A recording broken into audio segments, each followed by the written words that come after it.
আজকে আমি বানাবো আপনাদের সকলের খুবই একটা প্রিয় মোগলাই রেসিপি চিকেন চাপ। রেস্টুরেন্টের মতনই একদম টেস্ট হবে। তো কি করে ইজি প্রসেসে এই চিকেন চাপ বানানো যায় দেখে নেওয়া যাক। সবার প্রথমে চিকেন ম্যারিনেটের জন্য একটা মশলা তৈরি করে নেব। তার জন্য এখানে আমি 3 চামচ পোস্ত, 10টা মতন কাজু বাদাম আর 2 চামচ চার মগজ নিয়েছি। এই শুকনো অবস্থাতেই সব কিছু ব্লেন্ড করে নেব। একটা পাউডারের মতন হয়ে গেছে। যেহেতু এখানে কাজু ছিল তাই কাজুর এক্সট্রা অয়েলটা বেরিয়েছে। এই মিক্সারে আমি 20 থেকে 25 কোয়া মতন রসুন আর 20 গ্রাম মতন আদা দিয়ে দেবো। সঙ্গে 8 থেকে 10টা কাঁচা লঙ্কাও দিয়ে দেবো।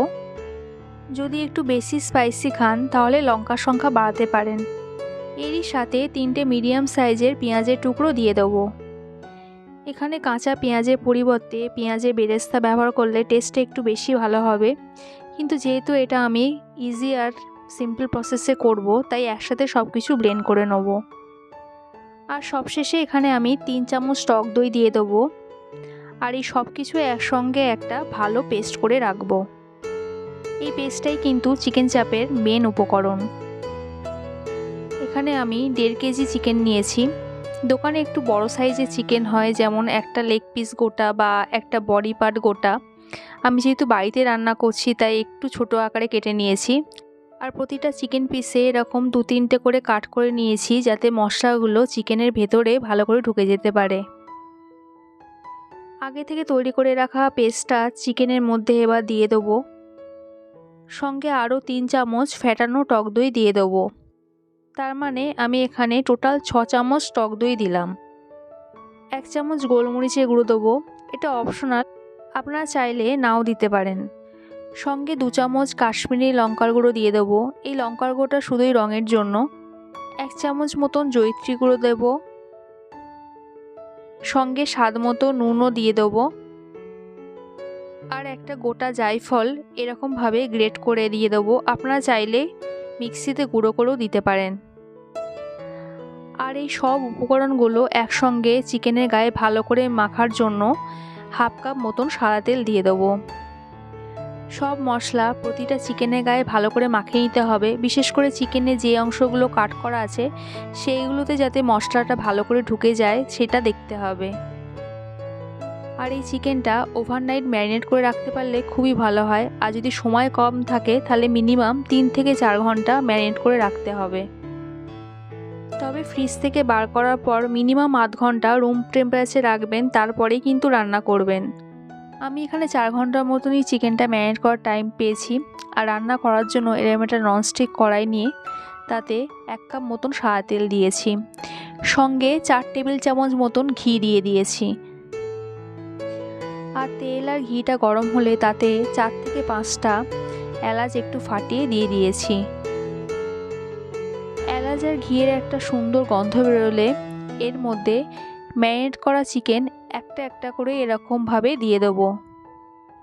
চিকেনটাই তেলের মধ্যে সবার আগে আমি একটু হালকা করে ফ্রাই করে নেব। আর চিকেনটা নরম হওয়ার জন্য আমি এখানে 7 থেকে 8 মিনিটের মতন একটু ঢাকা দিয়ে দেবো। এই ঢাকা দেওয়ার ফলে চিকেনটা একদিকে যেমন একটু সফট হয়ে যাবে, অপরদিকে চিকেনে এক্সট্রা অয়েলটাও বেরিয়ে আসবে। এরপর প্রতিটা চিকেন এরকম উল্টে পাল্টে একটু দিতে হবে। চাপের জন্য একটু চওড়া ধরনের পাত্র হলে ভালো হয়। আমার কাছে এটাই ছিল তাই এখানেই আমাকে করতে হলো।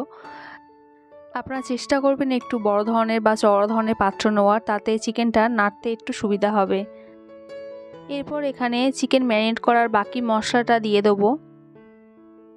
আর মশলাটা চিকেনের গায়ে একটু ভালো করে মিশিয়ে দেবো। এরপর এখানে আমি 1 চামচ গরম মশলা গুঁড়ো অ্যাড করব। গরম মশলাটা চিকেন ম্যারিনেট করার সময়ও দেওয়া যেতে পারে। এরপর আমি লো টু মিডিয়াম ফ্লেমে আরও 7 থেকে 8 মিনিটের মতন চিকেনটা ঢাকা দিয়ে দেবো। দেখতেই পাচ্ছেন চিকেনের কালারটা কি সুন্দর এসেছে। চিকেন চাপটা খুবই সহজ প্রক্রিয়া এবং খুব তাড়াতাড়ি হয়ে যায় যদি ম্যারিনেশন প্রক্রিয়াটা ঠিকঠাক সময় ধরে হয়। হোটেল বা রেস্টুরেন্টে চিকেন চাপে ছাতু বা রোস্টেড বেসন দেয়, আমি সেটা দিইনি। এতে কিন্তু টেস্টে কোনো ডিফারেন্স হবে না। এইভাবে আস্তে আস্তে চিকেনটা একটু ভালো করে উল্টে পাল্টে দিতে হবে, যাতে চিকেনের গায়ে মশলাগুলো ভালো করে মিশে যায়। মশলার সাথে সব চিকেন ভালো করে মেশানো হয়ে গেলে চিকেনটা এবারে একটু সেদ্ধ করার জন্য 8 থেকে 10 মিনিটের মতন লো ফ্লেমে ঢাকা দিয়ে দেবো।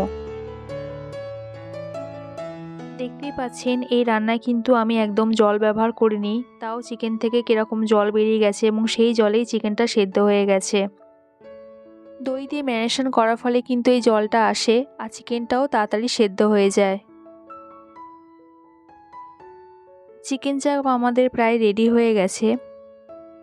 আর যেহেতু চিকেন চাপ একটা মোগলাই খাবার, তাই এই রান্নায় আমি এখানে 1 চামচ গোলাপ জল আর 1 চামচ কেওড়া জল দিয়ে দেবো। আপনাদের যদি গোলাপ জল বা কেওড়া জলের স্মেলের প্রবলেম হয়, তাহলে এখানে আপনারা এটার পরিবর্তে 2 চামচ জয়িত্রী গুঁড়ো দিতে পারেন। আপনারা চাইলে এখানে 2 থেকে 3 ফোঁটা মিঠা আতর অ্যাড করতে পারেন, কিন্তু আমি সেটা স্কিপ করেছি। তৈরি আমাদের চিকেন চাপ নান, পরোটা কিংবা বিরিয়ানির সাথে খুবই একটা ভালো সাইড ডিশ। আজকের রেসিপিটা কেমন লাগলো অবশ্যই কমেন্টে জানাবেন। দেখা হচ্ছে আবার এক নতুন রেসিপিতে। সবাই সুস্থ থাকবেন, ভালো থাকবেন।